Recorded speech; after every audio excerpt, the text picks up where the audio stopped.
에스라 7장 10절 말씀입니다. 에스라가 여호와의 율법을 연구하여 준행하며 율례와 규례를 이스라엘에게 가르치기로 결심하였었더라. 에스라는 하나님의 말씀을 이스라엘 백성에게 가르치기로 결심하였습니다. 그가 학사이면서 제사장으로 사는 것은 자기 혼자만 하나님의 말씀을 연구하고 준행하며 복받아 사는 것으로 끝나지 않았습니다. 다른 사람에게도 그 은혜를 누리며 살아갈 수 있도록 하나님의 말씀을 가르치는 사명이 있었던 것입니다. 에스라는 그 무엇보다도 그 하나님으로부터 받은 그 사명을 귀한 것으로 여겼습니다.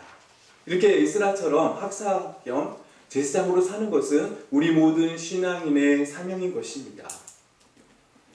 세상 사람들은 돈 문제 때문에 많이 괴로워하고 힘들어합니다. 돈 문제 때문에 걱정이 태산의 사람들에게는 이 사람의 마음속에는 오직 돈밖에 없습니다.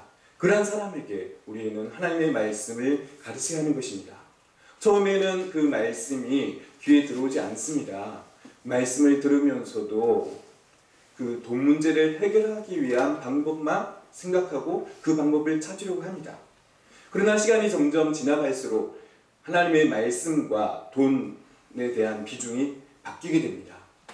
그전에는 돈 문제 때문에 고민하며 돈이 모든 것을 해결할 것이라고 생각하는 그러한 사람이 바로 모든 문제의 핵심이 하나님이 없었기 때문이라는 사실을 깨닫게 되면서 그 삶이 바뀌게 되는, 그런 변화되게 되는, 삶이 달라지는 경험을 하게 되는 것입니다. 이렇게 우리의 삶이 무엇을 바라보느냐에 따라서 우리의 삶은 완전히 다릅니다. 우리는 하나님이 우리를 만드셨기 때문에 우리는 하나님을 바라보며 하나님의 말씀을 묵상하며 하나님의 말씀을 연구하며 그 말씀을 사랑하며 살아가는 것이 우리의 삶의 가장 분명하고 정확한 모습인 것입니다. 돈뿐만 아니라 인생의 모든 문제가, 모든 불행이 다 하나님이 없이 사는 삶을 살았기 때문입니다. 세상이 좋다고 하나님을 떠나간 사람들의 말로가 비참하게 끝나는 것을 성경이 보여주는 것은 그렇게 살지 말라는 것입니다.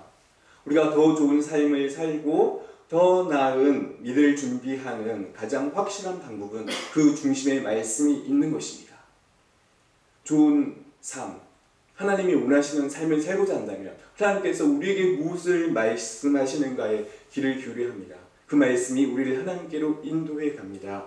그래서 에스라는 살아계신 하나님의 증거로서 율법을 가르쳤던 것입니다. 우리도 이렇게 하나님의 말씀을 가르쳐야 합니다. 그 말씀을 전해야 하는 것입니다. 그러나 이 예수님 이후로는 이 스승이 그냥 일만 스승이 아니라 하나님의 심장으로, 아버지의 심장으로 하는 것입니다. 입으로 가르치는 것은 쉽습니다. 아무나 다 할 수 있는 것입니다.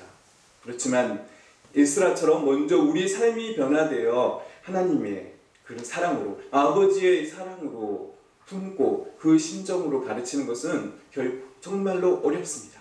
그렇지만 하나님께서 우리에게 원하시는 그 삶의 모습은 바로 이러한 것입니다. 삶으로 보이는 선한 영향력이 예수님을 증거하게 되는 것, 그것이 빛으로 살고 소금으로 죽어지는 것입니다. 사람을 변화시키는 것, 사랑밖에 없습니다. 하나님이 진정한 사랑을 알고 그래서 그 하나님의 사랑을 전하고자 하는 사람은 바로 하나님의 말씀, 계명을 지키는 자라고 했습니다. 우리는 오늘 에스라처럼 하나님의 말씀을 준행하며 그 말씀을 가르치기로 결심하기를 바랍니다. 또한 그 결심을 우리 하나님께 아뢰기를 바랍니다. 그 결심은 내가 지킬 수 있어서가 아니라 하나님이 기뻐하실 내 믿음이기에 할 수 없는 내가 할 수 있는 내가 되도록 하나님께서 능력을 부어주시는 것입니다. 결심했다면, 그래서 기도해야 하고 기도했다면 믿음으로 첫 발을 내딛는 것입니다. 임마누엘의 하나님께서 하나님의 말씀을 전하고자 하는, 그 말씀을 가르치고자 하는 사명으로 살고자 결심하는 우리 모두에게 충만히 임하시기를 간절히 바랍니다.